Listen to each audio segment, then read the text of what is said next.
ఈ సమయంలో బోధకులైనటువంటి అపోస్తులు మేము వాక్యం బోధించుట మాని ఆహారం వడ్డించుట యుక్తము కాదు. దేవుడు మమ్మల్ని సేవకులనుగా అపోస్తులుగా ఏర్పరచుకున్నాడు. మేము బోధ చేయాలి, సువార్త ప్రకటించాలి, అనేక మందిని శిశువులనుగా తయారు చేయాలి, సంఘాన్ని అభివృద్ధి చేయడానికి దేవుని యొక్క మాటలను మేము బోధించాలి. కాబట్టి మేము వంట వండలేము, మేము బండలు తుడసలేము, మేము కట్టెలు నరకలేము, మేము ఇంకా పరిసరాలు శుభ్రం చేయలేము. కాబట్టి మీలో కొంతమంది పెద్దలను ఏర్పాటు చేయాలి అని అపోస్తులలో 12 మంది ఒక త్రాటి మీదకి వచ్చి అంటున్నారు. ఒక నిర్ణయానికి వచ్చి కమిటీలో మాట్లాడుతున్నారు. ఏమని అంటే, మంచి పేరు పొందిన 7 శిశువులను పెద్దలనుగా మీరు ఏర్పాటు చేస్తే వారే చెట్లకు నీళ్లు పడతారు, వారే ఆదివారం వంట వండుతారు. మీరు బాగా వినాలి. మైకులో చెప్పి నేను స్త్రీల సంఘ పెద్దలు రావాలి అమ్మంటే వంట చేసేటప్పుడు ఎవ్వరు రాకపోయారు, ఒక్కరు కూడా రారు. ఇంకా పురుషుల సంఘ పెద్దల్లో అయితే ముగ్గురు వస్తారు. ముగ్గురు సెక్రటరీ, ఖజానా, నాట్ కౌంట్. వాళ్ళు ఎవరు రాకున్నా వాళ్ళు ఇక్కడ ఉండాల్సిందే. వాళ్ళు ఉన్నారు, వాళ్ళు చేసినారు. ఇక పరిచారకులు అయిన వాళ్ళు 2-3 తప్ప సంఘ పెద్దలు మందిరంలో పరిచర్యకు రారు. ఈరోజు వారికి ఇచ్చిన బాధ్యత ఎంత గొప్పదో చెప్తున్నాను నేను.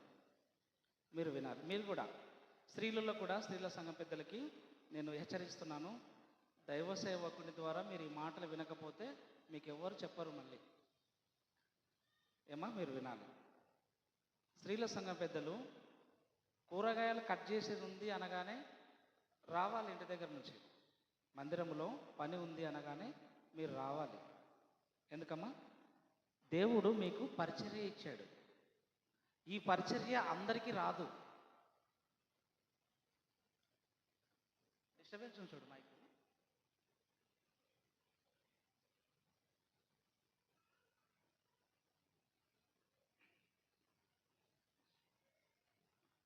ఈ పరిచర్య అందరికీ రాదు. ఎంతో ప్రణాళిక దేవుడు ఉద్దేశించాడు. మీ ద్వారా దేవుని మందిరంలో పని జరగాలి అని ఏర్పరచుకున్నాడు దేవుడు మిమ్మల్ని. కాబట్టి ఈ పరిచర్య చాలా విలువైనది. చాలామందికి తెలియదు ఇది. నేను హైదరాబాద్ ముషిరాబాద్ గోల్కొండ ఎక్స్ రోడ్లో హెబ్రోన్ చర్చిలో మేము బండలు తుడిచి, కసువులు ఉడిచి, టాయిలెట్లు, వాష్రూములు కడిగే వాళ్ళం. పరిచర్య. మేమే కాదు, పోలీసులు, లాయర్లు, ఎస్ఐలు కూడా గవర్నమెంట్ ఎంప్లాయీస్ చీపురు పట్టుకొని ఊడ్చి బండలు కడిగే వాళ్ళు. మన కల్వర టెంపుల్ లాంటి పెద్ద చర్చి అది కూడా. ఎందుకు అలా పరిచర్య చేసేవాళ్ళు అంటే, దేవుని మందిరంలో పని దొరుకుట అది అరుదు. మనకిచ్చాడు దేవుడు ఆ భాగ్యం. సార్, నేను సేవకు చేయాలనే ఆశ ఉంది నాకంటే వాళ్ళు ఒక మాట చెప్పేవారు. అయితే ముందు బండలు తుడుసు అనేవాళ్ళు నన్ను. ముందు బండలు తుడుసు, చీపురు తీసుకో, ఫస్ట్ బైబుల్ నేర్పించాడంటే ఫస్ట్ బండలు తుడుసు, లేకుంటే చీపురు ఊడ్చు, చీపురు కట్ట పట్టుకో ఫస్ట్ అంటుండ్రి అన్నారు వాళ్ళు నాతో. అలా పరిచర్య చేయాలి. పరిచర్య చేస్తే దేవుడు ఫలితం ఎవరికి ఇస్తాడో తెలుసా? నీ కుటుంబానికి ఇస్తాడు ఆ పరిచర్య ఫలితం. నీ ద్వారా మన కుటుంబానికి ఒక గొప్ప ఆశీర్వాదాన్ని ఇస్తాడు. ఈ కుటుంబానికి ఆశీర్వాదం వచ్చినా రాకపోయినా పరలోకమందు ధనము కలుగుతుంది మనకు. పరలోకమందు ప్రతిఫలం పోగొట్టుకోరు అనే వాక్యంలో వ్రాయబడి ఉంది. భూమి మీద మీరు ధనం సమకూర్చుకునవద్దు, పరలోకమందు ధనం సమకూర్చుకోవాలి. అక్కడ ధనం సమకూర్చబడాలంటే ఇక్కడ ఏం చేయాలి తెలుసా? చాపలు వేయాలి, బండలు దుడసాలి. అంత మాత్రమే కాదు, భోజనాలు వడ్డించాలి, వంటలు చేయాలి, పరిశుద్ధులకు పరిచర్యలో పాలు పొందాలి, సంఘానికి సహకరించాలి. అవన్నీ అయిపోయిన తర్వాత బుద్ధిగా వచ్చి కూర్చోవాలి, వాక్యం వినాలి, పాట పాడాలి, వాక్యం చెప్పాలి. ఇప్పుడు అవన్నీ మనం ధ్యానిద్దాం. 7 మంది పెద్దలను మీరు ఏర్పాటు చేయండి. 7 మంది పెద్దలు ఎలా ఉండాలి అంటే, వాళ్ళు ఎలాంటి వారిని ఏర్పాటు చేయాలి అంటే 3వ వచనం, కాబట్టి సహోదరులారా, ఆత్మతోనూ జ్ఞానముతోనూ నిండుకొనిన మంచి పేరు పొందిన 7 మనుషులను మీరు ఏర్పరచుకొనుడి. వారికి మేము ఈ పని నియమింతుము. ఏం పని? మందిరములో పని, సంఘములో పని. వారికి ఈ పని అప్పగిస్తాం. ఆహారం వడ్డించే పని, ఆహారం సిద్ధపరిచే పని, తర్వాత పరిశుద్ధులకు పరిచర్య చేసే పని, మందిర ఆవరణంలో పని వారు చేస్తారు. వారికి ఈ పని అప్పగిస్తాం అన్నాడు పేతురు శిష్యులు వాళ్ళందరూ.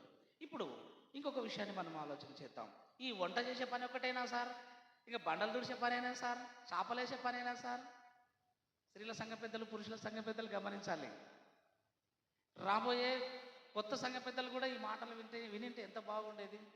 అయితే పెద్ద మనుషులు ఉన్నారు కాబట్టి వారు దీన్ని దృష్టిలో పెట్టుకోవాలని నేను కూడా కొన్ని మాటలు నేను దైవ సేవకునిగా చెప్పడం నా కర్తవ్యం, నా బాధ్యత. 7 మంచి పేరు పొందిన వారిని, అంటే మన సంఘంలో 7 కాదు, 8, 9 మందిని కూడా పెట్టుకున్నారు. ఓకే, 12 మంది కదా, 12 మందిని కూడా పెట్టుకున్నారు.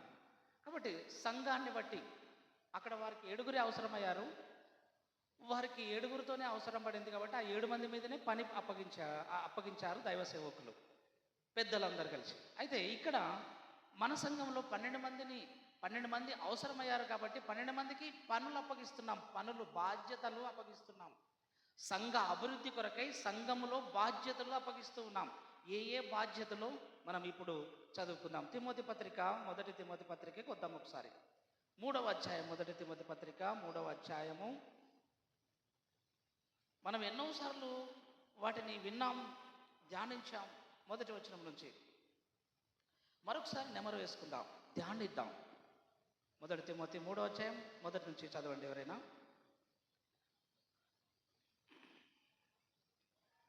ఎవడైనను అధ్యక్ష పదవిని ఆశించిన ఎడల అట్టివాడు దొడ్డపరిని ఆపేక్షించుచున్నాడను మాట నమ్మదగినది.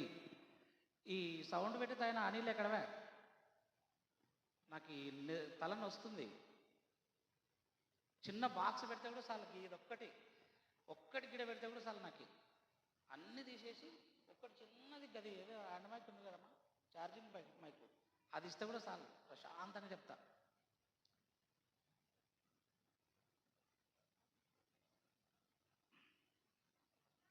తిమోతి 3వ అధ్యాయము, మొదటి తిమోతి 3వ అధ్యాయం మొదటి నుంచి.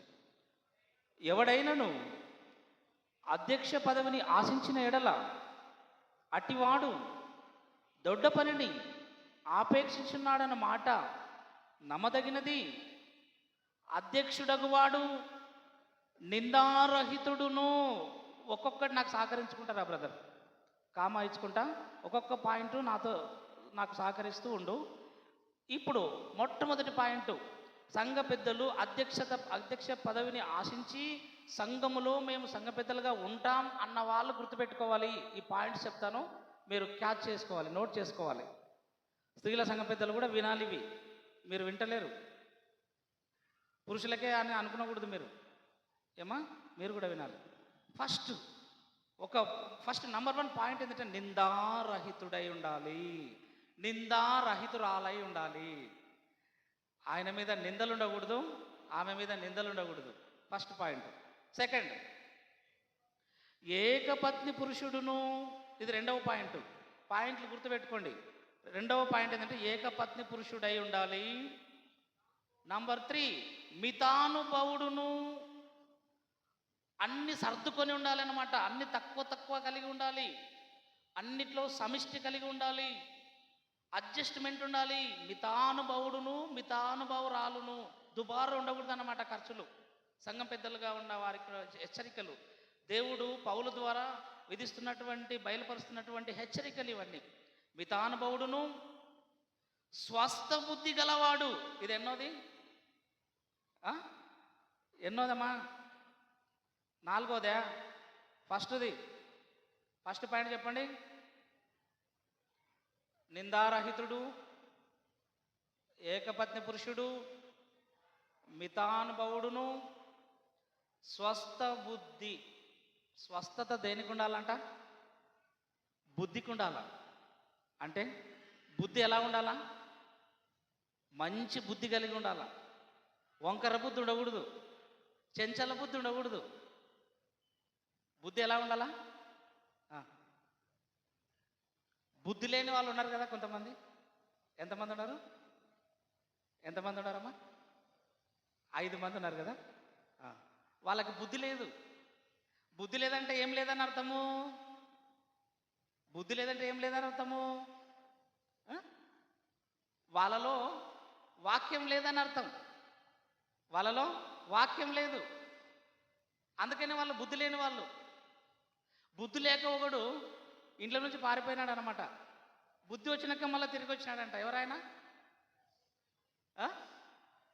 అది అట్లా చెప్పాలా. బుద్ధి వచ్చినాక వాడు తిరిగి వచ్చినాడు. ఫస్టే బుద్ధి కలిగి ఉండాలా. ఫస్టే వాడు బుద్ధి కలిగి ఉంటే తల్లిని తండ్రిని కష్టపెట్టేవాడు కాకుండే, తమ్ముడిని కూడా అన్నదమ్ములను కష్టపెట్టేవాడు కాకుండే. కాబట్టి వాడికి బుద్ధి లేదు కాబట్టి తండ్రిని బాధ పెట్టి ఆస్తిని పంచుకొని వెళ్ళిపోయాడు. అంత అయిపోగొట్టి, బుద్ధి లేదు కాబట్టి అయిపోగొట్టి మళ్ళీ ఇంటికి వచ్చాడు బుద్ధి వచ్చినాక. అలాంటి వాళ్ళమై మనం ఉండకూడదు. కాబట్టి మన బుద్ధికి స్వస్థత ఉండాలి. రైట్. నెక్స్ట్, మర్యాదస్తుడును. అబ్బాబా, ఎంత మంచి మాట. సంఘం పెద్దలాగా కాబోతున్నవారు, నిర్ణయించేవారు ఎలా ఉండాలి అంటే మర్యాదస్తుడును, మర్యాదస్తురాలు. మర్యాదస్తుడై ఉండాలా, మర్యాదస్తురాలై ఉండాలా. మేము ఇంటింటి ప్రార్థనకు పోతే దైవ సేవకులు ఇంటింటి ప్రార్థన వస్తారు కదా, దైవ సేవకుడు దైవ సేవకురాలు వస్తారు. సంఘం పెద్దలు మర్యాదస్తులై ఉండాలి. ప్రతి ఇంటికి తీసుకెళ్ళాలి. దైవ సేవకుడిని దైవ సేవకురాలని ప్రతి ఇంటికి తీసుకెళ్ళాలి. ఒక్కొక్కసారి సంఘ పెద్దల ఇండ్లకు పాస్టర్లు వస్తారు. అప్పుడు ఎలాంటి వాడై ఉండాలి సంఘ పెద్ద? సార్ రండి సార్, కూర్చోండి సార్, కూర్చేస్తే అక్కడి నుంచి మాగండి సార్. మర్యాదస్తుడు. ఆ సంఘం పెద్ద, స్త్రీల సంఘం పెద్ద కూడా, పాస్టరమ్మ వందనాలు పాస్టరమ్మ, ఎక్కడ వద్దమ్మా, మంచం మీద కూర్చుందరా, లేకుంటే కూర్చేస్తారా? మర్యాదస్తురాలై ఉండాలి. మర్యాద, ఆతిథ్యం ఇచ్చేవారై ఉండాలని ఇంకో చోట ఉంటుంది. ఆతిథ్యం ఇవ్వాలి, మర్యాద కలిగి ఉండాలి.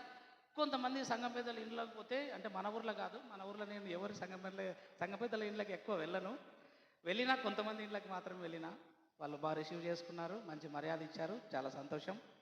దేవునికి మహిమ చెల్లిస్తున్నాను వారిని బట్టి.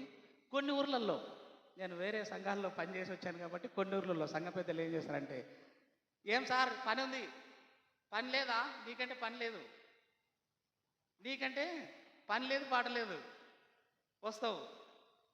ఏం మర్యాద ఇస్తున్నారు సంఘం పెద్దలు? సంఘం పెద్దలు దైవ సేవకునికి ఇచ్చే మర్యాద ఇదేనా? రండి సార్, కూర్చోండి, మేము కొంచెం పని మీద ఉన్నాం సార్, ఏమనుకోకండి, నేను సాయంత్రం మీకు కాల్ చేస్తాను, అప్పుడు వచ్చి ప్రార్థన చేయండి సార్, ఇప్పుడు మేము బిజీగా ఉన్నాం సార్ అని మర్యాదగా చెప్పి వారిని పంపించాలి. ఇలా మర్యాదస్తులై ఉండాలి. Okay, next continue. మద్యపానము సేవించేవాడు కాకూడదు. ఇది మనకందరికి తెలుసు. దీనికి దూరంగా ఉండాలి, మద్యపానానికి దూరంగా ఉండాలి ప్రతి సంఘం పెద్ద కూడా. పెద్ద మనుషులైన వారు కూడా వాక్యం వినాలి. వీటిని మనసులో పెట్టుకొని మీరు కూడా సంఘ పెద్దలను ఎన్నిక చేయాలని దేవుని వాక్య ప్రకారంగా హెచ్చరిస్తున్నాను. తర్వాత, కొట్టువాడును కాక అంటే కొట్టువాడు కాకంటే కొట్టువాడు కాకంటే ఏందమ్మా చెప్పండి. ఇంట్లో బాగా గొడవలు జరుగుతున్నాయి, భార్యాభర్తలకి ఫైటింగ్ పడింది. అప్పుడు ఈ సంఘ పెద్ద ఏం చేస్తారంటే, ఈ సంఘ పెద్ద భార్య ఇంటి పక్కల ఆయన నీళ్ళకు కొట్లాడుతున్నారు. అర్థమైనా? వినాలి, చెప్తున్నాను. సంఘం పెద్ద ఎలా ఉండాలో చెప్తున్నాను. నన్ను మీరు తిట్టుకున్న పర్లేదు, దేవుని వాక్యం అదే చెప్తుంది. సంఘ పెద్ద భార్య ఇంటి పక్కల ఆమె కొలాయి కాడ పట్లు పట్టి బిందెలు వలిపోయినాయి. ఏం వలిపోయినాయి? బిందెలు వలిపోయినాయి. అప్పుడు ఎవరు వచ్చినారు? సంఘ పెద్ద వచ్చినాడు. పాస్టర్ రాడు అక్కడికి, సంఘ పెద్ద వచ్చినాడు. సంఘ పెద్ద భార్య ఇప్పుడు ఏం పని మీద ఉంది? బిజీగా ఉంది. ఏం చేస్తుంది? బిజీగా ఉంది. ఏం పని మీద ఉందమ్మా? ఫైటింగ్ చేస్తూనే ఉంది. ఆడ బిందెలు వలగొడుతుంది. అప్పుడు అన్న సంఘ పెద్ద ఏం చేస్తాడంటే బాగా ఎదురుకట్ట తీసుకొని పోతాడు. ఎవరి మీదకి? భార్య మీదకి. బుద్ధి లేదానా? పనికి మళ్ళదానా? కొట్లాడతావా? గొడవ పెట్టుకుంటావా అని పట కొట్టినాడు అనమాట. ఎవరు? సంఘం పెద్ద. అప్పుడు భార్య ఏం చేస్తుంది? నన్ను ఎట్ట కొడితివి నువ్వు, నేను మా ఊరికి పోతా. ఎవరు? సంఘం పెద్ద భార్య. నేను మా ఊరికి పోతా, పుట్టింటికి పోతా. అయిపోయి కలాస్, సంసారం గల్లంతు. ఇంకా ఆమె పోతుంది. రేపు క్రిస్మస్ పండుగ ఉందంటే కూడా నేను రానంటది. ఇంకా అర్థమైనా? కాబట్టి కొట్టువాడు కాకూడదు. ఎవరిని? భార్యను కొట్టేవాడై ఉండకూడదు. బుద్ధి చెప్పుకునేవాడై ఉండాలి. ఇంట్లో అదుపులో అధికారం కింద పెట్టుకునేవాడై ఉండాలి సంఘం పెద్ద. రైట్. నెక్స్ట్, అతిథి ప్రియుడును. ఇక్కడ బాగుంది కదా, ఇది బాగుంది కదా మాట. అతిథి ప్రియుడు, ఆతిథ్యం ఇచ్చే ప్రియమైన వాడిగా ఉండాలి. ఆతిథ్యం ఇవ్వడానికి పాస్టర్లను పిలవాలి అంటే మమ్మల్ని పిలవాలని కాదు. ఎవరైనా గెస్ట్లు వస్తే, పాస్టర్లు వచ్చినా, ఇంతకుముందు సేవ చేసిన వెళ్ళిన మన సంఘ సేవకులు వచ్చినా, ఎవరికైనా గుర్తు తెలకుండా వస్తారు. ఎవరు లేని టైంలో ఒక పాస్టర్ వస్తాడు. అప్పుడు సేవకులు లేడు, ఖజానా లేడు, ఎవరు లేరు, మిగతా సంఘ పెద్దలు ఉంటారు. వాళ్ళు ఏం చేయాలంటే ఆ పాస్టర్కి ఆతిథ్యం ఇచ్చే వాళ్ళై ఉండాలి. ఏం చేయాలి? ఆతిథ్యం ఇచ్చే వాళ్ళై ఉండాలి. నెక్స్ట్, బా వచ్చినావు, రా ఆడికేరా, పాయింట్కి వస్తున్నా. ఇప్పుడు వస్తున్నావు చూడు కరెక్ట్ పాయింట్కి. ఇంతసేపటి రాలే అనుకుంటున్నా కదా. సంఘం పెద్దలు ఎలా ఉండాలంట? ఎలా ఉండాలి? చెప్పరు కదమ్మా. ఏం మాటలు రావమ్మా? అయిపోయాడు, ముగిస్తా. 10 నిమిషాల టైం నాకు. ఇంకా అంత బ్యాలెన్స్ మస్తుంది. ఎప్పుడని చెప్తా. సంఘం ఏం చేయాలంట? ఎలాంటి వాడై ఉండాలంట? బోధించేవాడై ఉండాలి. వాక్యం ఇస్తే చెప్పడానికి రావాలి ముందరకు. బైబిల్ పఠనం ఇస్తే చదవడానికి రావాలి. 10 నిమిషాలు అవకాశం ఇస్తే నిలబడి మాట్లాడాలి దేవుని మాటలు. ప్రార్థన చేస్తే నిలబడి చేయడానికి రావాలి. బోధించేవాడునై ఉండాలి. సాత్వికుడై ఉండాలి. సాత్వికం కలిగి ఉండాలి. తగ్గింపు కలిగి ఉండాలి. అందరికన్నా తక్కువ తగ్గింపు, నేనే తక్కువ అని తగ్గించుకోవాలి. ఒక సంఘ పెద్ద అన్నాడు, నేనే తగ్గుతల సార్ అన్నాడు. ఆయన నిజంగా ఎంత తగ్గింపు అనుకున్నాను. మన సంఘంలోనే నేనే తగ్గుతలే సార్ అన్నాడు. కాబట్టి ఇలాంటి తగ్గింపు ఉండాలా సంఘ పెద్దలకి.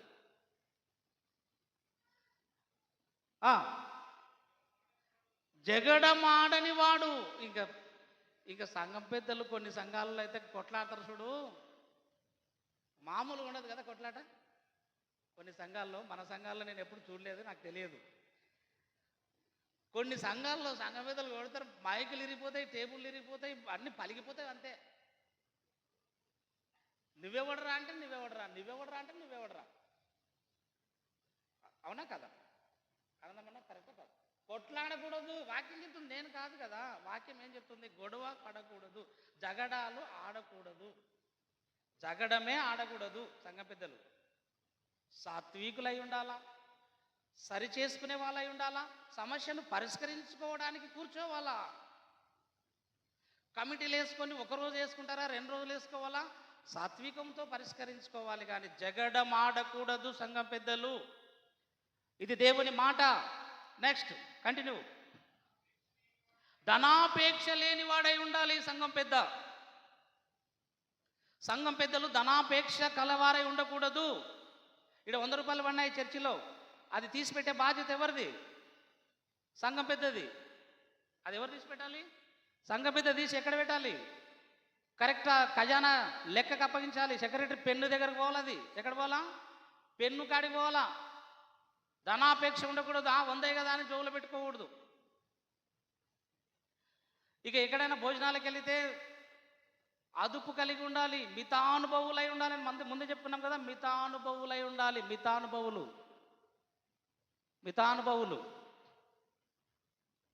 పప్పన్నం 100 రూపాయలు. ఎంత? 100 రూపాయలు కదా. దాంట్లో పద్మశ్రీలు ఎంత? 80 రూపాయలు. మంచి పుష్టికరమైన పప్పు అన్నం కదా. మీరు తిన్నారా? నేను తిన్నాను. అయితే మితానుభవం. ఇంకో హోటల్కి పోదాంపా, ఇదెందుకు? అక్కడ 150 రూపాయలు, 220 రూపాయలు. 220 రూపాయలు ఏంటిది అది? అది అబ్బా ఆనందం ఫాస్ట్ ఉన్నాడు దాంట్లో. ఎంతట?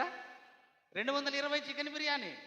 ఇప్పుడు ఏందో చదివినాం పాయింట్, ఎన్నో పాయింట్ అన్నది అది చదువు ఒకసారి. ఇప్పుడు ఇందాక గుర్తు చేసిన పాయింట్ అది. ధనాపేక్ష లేనివాడై ఉండాలి. అక్కడికి వెళ్ళిన తర్వాత 220 రూపాయలు పెట్టి తిందాం, దేవుని సొమ్మే కదా, దేవుని డబ్బే కదా అని అలాంటి ఆపేక్ష, ధనాపేక్ష కలిగి ఉండకూడదు. మితానుభవం కలిగి ఉండాలి. నెక్స్ట్, సంపూర్ణ మాన్యత కలిగి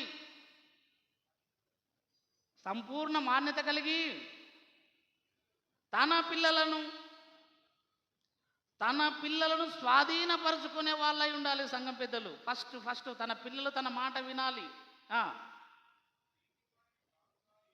తన ఇంటి వారిని బాగుగా ఏలువారై ఉండాలి.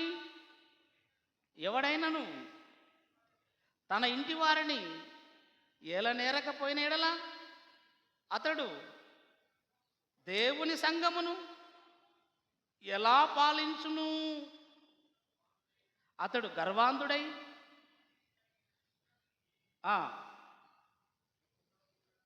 లోబడకున్నట్లుగా చాలు. క్రొత్త వాళ్ళై ఉండకూడదు సంఘం పెద్దలు. తర్వాత తన పిల్లలను ఏలే వాళ్ళై ఉండాలి. తర్వాత తన కుటుంబాన్ని ఏలేవారై ఉండాలి. ఇంట్లో పిల్లలు మాట వినరు, చర్చికి రారు. కుటుంబాన్ని ఏలడానికి ఇంట్లో భార్య ఒప్పుకోదు, భార్యనే ఏలికగా ఉంటుంది. ఇట్లా ఎవరు వాళ్ళ మాట వినరు. ఆయన ఇంటినే పరిపాలించలేని వారు సంఘమును ఎలా పరిపాలిస్తారు? సంఘమును ఎలా ఏలుతాడు? సంఘంలో ఎలా బాధ్యతలు చక్కబెడతాడు అంటున్నాడు పౌలు. కాబట్టి సంఘం పెద్ద కాబోతున్న వారు గమనించాలి, కుటుంబాన్ని ఏలేవాడై ఉండాలి, పిల్లలను అదుపులో పెట్టుకునేవాడై ఉండాలి. ఇంకొక్క మాట చదివి నేను ముగిస్తాను ఇక్కడికి కదా. ముఖ్యమైన మాట, నాకు కావలసిన మాట అది చదివి నేను ముగిస్తాను. యాకోబు పత్రిక 5వ అధ్యాయం 14వ వచనం చదివి ప్రార్థన చేస్తా. 3 నిమిషాలు ఉంది నాకు. యాకోబు పత్రిక 5:14.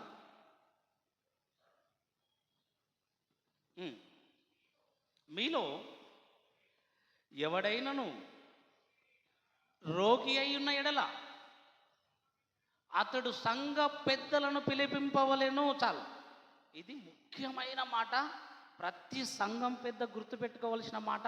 ఇప్పుడు కొత్తగా ఎక్కే వాళ్ళు దీన్ని ఖచ్చితంగా గుర్తుపెట్టుకోవాలి. ఏం మాట అంటే, సంఘములో మన ఏసన్న సార్ ఆరోగ్యం బాగాలేదా అనుకుందాం. ఎవరికి? ఏసన్న సార్కి ఆరోగ్యం బాగాలేదు అనుకుందాం. బాగానే ఉన్నాడు, ఇప్పుడు బాగానే ఉన్నాడు. ఏసన్న సార్ బాగున్నారా? Are you okay? Thank you sir, God bless you. మంచి ఆరోగ్యం ఇచ్చినాడు దేవుడు ఏసన్న సార్కి. కాబట్టి ఒకవేళ ఎప్పుడైనా జ్వరం వచ్చి ఆరోగ్యం బాగలేక ఉన్నాడు అనుకుందాం. అప్పుడు ఏసన్న సార్ ఎవరిని పిలిచాలా? పాస్టర్కి లేదు, ఫస్ట్ ప్రియారిటీ ఎవరికి ఉంది? సంఘం పెద్దలకు ఉందమ్మా. సంఘం పెద్దలకు ఉంది ఆ ఫస్ట్ ప్రాధాన్యత. అబ్బా, నేను షాక్ అయినా ఇక్కడ. దేవా, నిజంగా సంఘం పెద్దలకి ఎంత పెద్ద పరిచర్య ఇచ్చావా?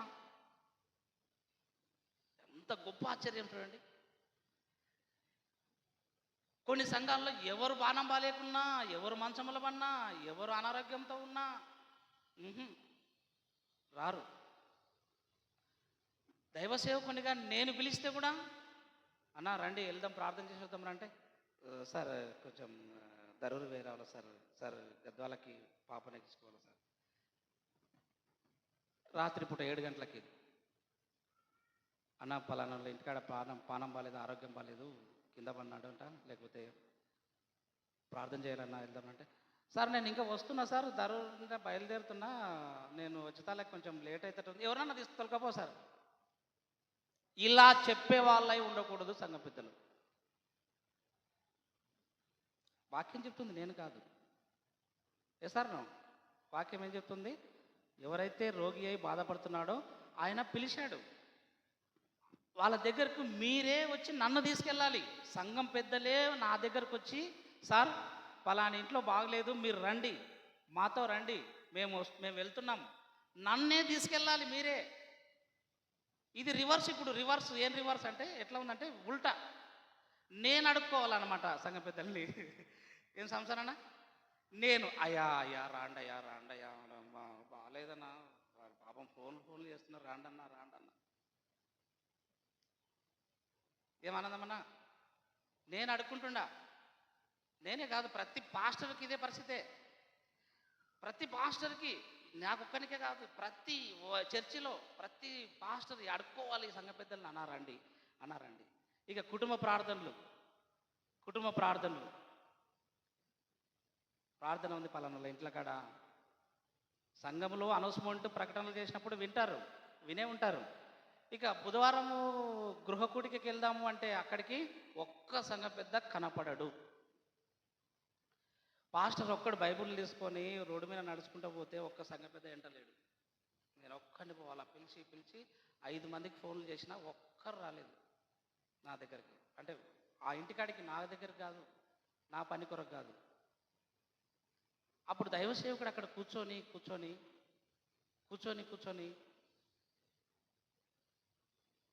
వచ్చే వాళ్ళకి ఫోన్ చేసి పిలిచిన, ఎవరైనా విశ్వాసాలు వస్తారేమో ఇటు ఆనందమన్న అక్కడికి ఫోన్ చేసిన. కొన్నిసార్లు ఆనందమన్ననే పిలుచుకపోయినా. అంటే నేను ఎందుకు చెప్తున్నానంటే, వచ్చినారు కొంతమంది, వస్తారు, పనులు చేసినారు, 2 3 4 తప్ప. 2 3 4కి ఆ రోజు ఏమైనా పనులు ఉంటాయనుకోండి, సంఘంలో ఏదైనా పనులు ఉన్నాయనుకోండి, ఇక వాళ్ళు రాలేకపోతే పాస్టర్ గతి ఏమి? ఆ కుటుంబ ప్రార్థనలో ఆ కుటుంబం వాళ్ళు ఎంత బాధపడుతుంటారు. కాబట్టి నేను చాలా కుటుంబాల్లో విని వచ్చినాను. ఎంతోమంది బాధపడ్డారు. ఉన్న సంఘ పెద్దలు పని మీద కార్యక్రమాల మీద ఉన్నారు, మిగతా వాళ్ళు ఎవరి రాక మేము బాధపడి ఒక్కడిని ప్రారంభ ప్రార్థన చేసి పాట పాడి వాక్యం చెప్పి వచ్చిన రోజులు ఉన్నాయి. కాబట్టి నా ప్రేమైన దేవుని సంఘమా, ఫస్ట్ ఛాన్స్ దేవుడు సంఘ పెద్దలకి ఇచ్చాడు. ఆ ఇంటికాడికి వెళ్ళి ప్రార్థన చేసే బాధ్యత ఎవరికి ఇచ్చాడు? యాకోబు పత్రిక, నా మాట మీకు నమ్మకబుద్ధి కాకపోతే, అబద్ధమైతే 5:14 వచ్చిన మీరు చదవండి. సంఘం